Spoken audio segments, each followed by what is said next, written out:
Hi! இன்னைக்கு வந்துட்டு Wednesday vlog பார்க்கலாம். இன்னைக்கு லஞ்சுக்கு ரசம் பண்ணிட்டு, எழிலுக்கு வந்துட்டு ஸ்க்ராம்பிள்ட் எக் மாரி பண்ணி, அவனுக்கு ஃபர்ஸ்ட் வந்து லஞ்ச் பாக்ஸ் வந்து பேக் பண்ணிட்டேன். எழிலுக்கு இப்போதைக்கு எல்லாமே வந்து கலர்ன சாதமா தான் வச்சு குடுக்குறேன். சாதம் நல்லா மசிச்சுட்டு, ரசம் ஊத்தி நல்லா கலந்து பேக் பண்ணி குடுத்துட்டேன் அப்படின்னா, ஸ்பூன் வச்சு சாப்பிட்டுப்பான். அதுக்கு மேல இருக்க லிட்ல வந்துட்டு ஸ்க்ராம்பிள்ட் எக் வச்சுட்டேன். எழிலோட லஞ்ச் பாக்ஸ் வந்து ரெடி ஆயிடுச்சு. அதுக்கப்புறமா நான் அவன ஸ்கூல்ல விட்டுட்டு வந்து தான் வந்துட்டு, என்னோட ஹஸ்பண்டோட லஞ்ச் பாக்ஸ் வந்துட்டு பேக் பண்ணணும். அதுக்கு வந்து பொரியல் பண்ணணும். அத்தைய வந்துட்டு கோஸ் மட்டும் கட் பண்ணி வைக்க சொல்லியிருக்கேன்.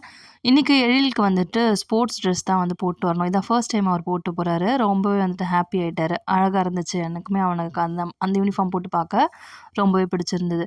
அண்ட் அவனையும் கொண்டு போய் ஸ்கூலில் விட்டுட்டு வந்து கோஸ் பொரியல் மட்டும் பண்ணி இவருக்கு லஞ்ச் வந்து பேக் பண்ணிவிட்டு கொஞ்சம் ஒர்க் இருந்தது. சின்ன சின்ன ஒர்க்லாம் துணி துவைக்கிற போடுறது அதெல்லாம் வந்து முடிச்சுட்டு அதுக்கப்புறமா நானுமே வந்து குளிச்சுட்டு கிளம்பிட்டேன். எழில் வந்து ஸ்கூல்ல வந்து கூட்டிகிட்டு வரதுக்கு. வீட்டுக்கு வந்ததுமே ஏதாவது ஃபில்லிங்காக ஸ்நாக்ஸ் அப்படி இல்லைனா வந்துட்டு சாதம் இருந்தால் சாதமே ஊட்டிடுவேன். இன்றைக்கி வந்து தோசை தான் வேணும் அடம் பண்ணால். ஸோ அவனுக்கு தோசை ஊற்றி கொடுத்துட்டு எனக்குமே வந்துட்டு தோசை வந்து பொடி போட்டு சாப்பிடணுன்னு இருந்தது. ஸோ நானுமே ஒரு தோசை போட்டுட்டு சாப்பிட்டுட்டு அப்படியே வந்து டீ குடிச்சிட்டு எழில் வந்து ஹோம்ஒர்க் எழுத வச்சுட்டு கீழே கூட்டிகிட்டு போவேன் விளையாடுறதுக்கு. ஹோம்ஒர்க் வந்து ஸ்டார்ட் பண்ணிட்டாரு. நேற்று முடிச்ச ஹோம்ஒர்க்கு குட் ஸ்டார்லாம் வாங்கியிருந்தான். அதெல்லாம் காட்டிகிட்டு இருந்தான். என்னோட ஸ்கூல் டே ரொட்டீன் இப்படி தான் போகும். இந்த வீடியோ பிடிச்சதா மறக்காம சேனலை சப்ஸ்கிரைப் பண்ணி சப்போர்ட் பண்ணுங்கள்.